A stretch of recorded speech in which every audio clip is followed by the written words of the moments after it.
quand on parle de prendre du muscle, on a tous cette image en tête. Des biceps qui gonflent, des quadriceps qui se dessinent. Simple, non? Eh bien, pas tout à fait. Ce qui se passe à l'intérieur, au niveau microscopique, est bien plus fascinant. En fait, il y a deux manières bien distinctes pour un muscle de grossir. Et c'est justement ce qu'on va décortiquer ensemble.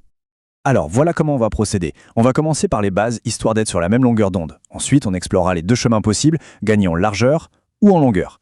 On verra aussi qu'il y a des limites à tout ça, et on finira par un petit récapitulatif des points essentiels à retenir.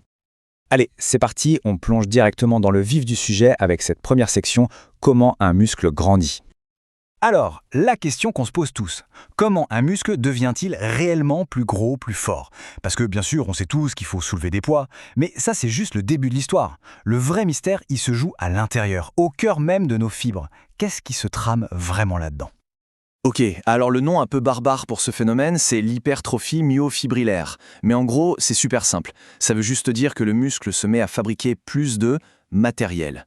Du matériel contractile pour être précis. Il s'agit en fait de petites protéines, l'actine et la myosine. On peut les voir comme des milliers de petits moteurs qui, ensemble, créent la force. Et c'est là que ça devient vraiment intéressant.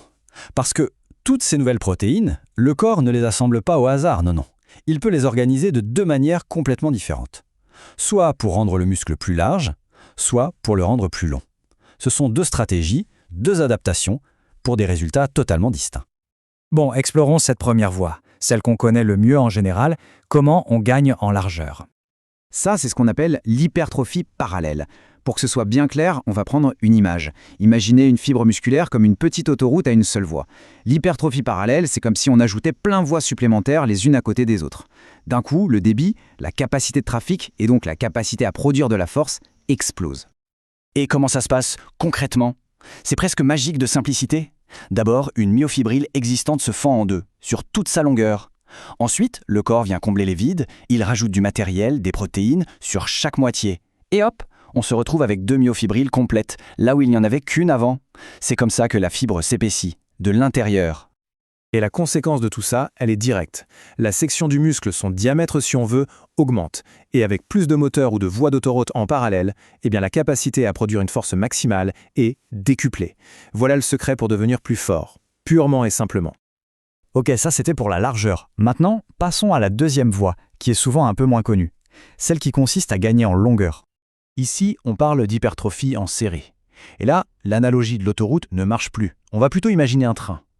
Au lieu d'ajouter des voies à côté, on va rajouter des wagons, les uns au bout des autres. On voit l'idée? On n'élargit rien, on allonge. Et ça va avoir un impact direct, non pas sur la force brute, mais sur la vitesse et l'amplitude du mouvement. Alors à quoi ça sert d'allonger le train? Eh bien les bénéfices sont très différents. On parle ici d'une vitesse de contraction qui augmente, d'une plus grande amplitude de mouvement et aussi d'une meilleure résistance quand le muscle est étiré de force. Et comment on stimule ça? Pas avec des charges lourdes classiques, non. Plutôt avec des étirements, mais sous charge. Par exemple, avec des mouvements de pliométrie ou des phases excentriques, la descente d'un mouvement, qui sont très contrôlées et profondes. Donc, si on met les deux face à face, c'est vraiment le jour et la nuit. D'un côté, l'hypertrophie parallèle, on empile les myofibrilles côte à côte, on cherche la force max avec des charges lourdes. De l'autre, l'hypertrophie en série, on ajoute des wagons bout à bout, on cherche la vitesse et l'amplitude avec des étirements sous tension. Ce sont vraiment deux mondes différents, deux adaptations pour des besoins totalement opposés. Bon, tout ça c'est bien beau, mais on ne peut pas grossir à l'infini. Il y a évidemment des limites, des plafonds à ne pas dépasser, et ils sont bien réels. Qu'est-ce qui nous freine alors? Pour la croissance en largeur, il y a d'abord la génétique, tout simplement. On a tous un potentiel de base. Et puis avec le temps, il y a une sorte de saturation hormonale qui se met en place. Pour la croissance en longueur, c'est plus mécanique. Il y a des limites structurelles. Une fibre ne peut pas s'allonger indéfiniment, sinon elle perdrait toute son efficacité. Et ça nous amène à devoir tordre le cou à une idée reçue qu'on entend partout. L'idée que l'on pourrait allonger ses muscles de manière significative, visible, juste avec l'entraînement. C'est tout simplement un mythe. L'hypertrophie en série, ça ne va pas donner des muscles visiblement plus longs. Et pour être bien concret, regardons l'échelle. On parle d'une augmentation maximale de la longueur de la fibre de environ 2 mm. Oui, millimètres, pas centimètres. C'est minuscule. C'est une adaptation purement fonctionnelle pour la vitesse. Ça n'a rien à voir avec une transformation esthétique qu'on pourrait voir à l'œil nu. Allez, pour finir, on récapitule. Qu'est-ce qu'il faut absolument retenir de tout ça? Premièrement, prendre du muscle, c'est ajouter des protéines. Simple. Deuxièmement, on peut les ajouter de deux façons. En parallèle, pour plus de largeur et de force, ou en série, pour plus de longueur et de vitesse. Troisièmement, chaque type de croissance a besoin de son propre type d'entraînement. Quatrièmement, rien n'est infini, il y a des limites génétiques et structurelles à tout ça. Et enfin, le point crucial, non, on ne peut pas vraiment allonger ses muscles avec l'entraînement, c'est un mythe. Et tout ça, ça nous laisse avec une question à se poser sur son propre entraînement. Est-ce que ce que l'on fait en ce moment favorise plutôt la largeur, la force brute, ou est-ce que ça penche plutôt du côté de la longueur, pour la vitesse et l'amplitude? Savoir répondre à ça, eh bien, ça pourrait tout changer dans la manière de concevoir son programme.